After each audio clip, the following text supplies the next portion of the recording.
Hi hello welcome back to my channel. ఎలా ఉన్నారు అందరూ? పిల్లలకి హాలిడేస్ ఇచ్చిన తర్వాత బ్రేక్ఫాస్ట్లోకి స్పెషలే కావాలి, లంచ్లోకి స్పెషలే కావాలి, డిన్నర్లోకి స్పెషలే కావాలి అంటూ ఉంటారు కదా ఇంట్లో ఉండి. సో ఈరోజు అయితే బ్రేక్ఫాస్ట్ స్పెషల్లో నేను చీజ్ కీమా పన్నీర్ దోశ అయితే చేస్తున్నానమాట. స్టఫ్డ్ పన్నీర్ దోశ మనం రెగ్యులర్గా బయట తింటూ ఉంటాము, టేస్టీగా అనిపిస్తుంది పిల్లలకి. ఇంట్లో చేసుకున్నా కూడా అదే టేస్ట్తో, అదే ఎమ్మీనెస్తో చాలా టేస్టీగా బాగుంటుంది అనమాట. చాలా ఈజీగా కూడా చేసుకోవచ్చు. ఫస్ట్ మనమైతే స్టఫింగ్ కోసం రెడీ చేసుకుందాము.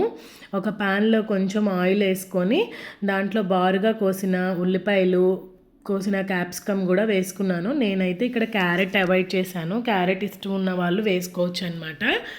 ఈ రెండిట్లో ఉప్పు, కారం, కొంచెం గరం మసాలా వేసేసి పన్నీర్ అంతా స్మాష్ చేసుకున్నాను. ఇది హోమ్ మేడ్ పన్నీర్ అనమాట. నేను ఆవు పాలతో చేసుకున్నాను పన్నీర్.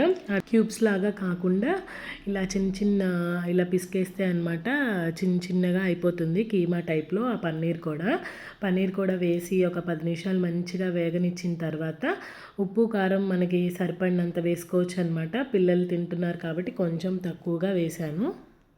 దించిపోయే ముందల మ్యాగీ ప్యాకెట్ ఉంటుంది కదా, మ్యాగీ మసాలా ప్యాకెట్, అది వేసుకుంటే చాలా టేస్టీగా అనిపిస్తుంది.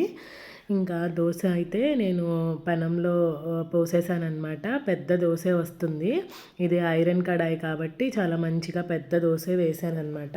వేసిన తర్వాత కొంచెం ఆయిల్ వేసి కాల్చుకున్నాను దోశ కాల్చుకున్న తర్వాత మనం ముందుగా స్టఫింగ్ ప్రిపేర్ చేసుకున్నాం కదా, ఆ స్టఫింగ్ అంతా దోశ మీద స్ప్రెడ్ అయితే చేయాలన్నమాట. కొంచెం దోశ అయితే కాలిన తర్వాత ఆ స్ప్రెడ్డింగ్ అనేది మనం స్ప్రెడ్ చేసుకోవాలి, ఆ పన్నీర్ స్ప్రెడ్డింగ్ అనేది.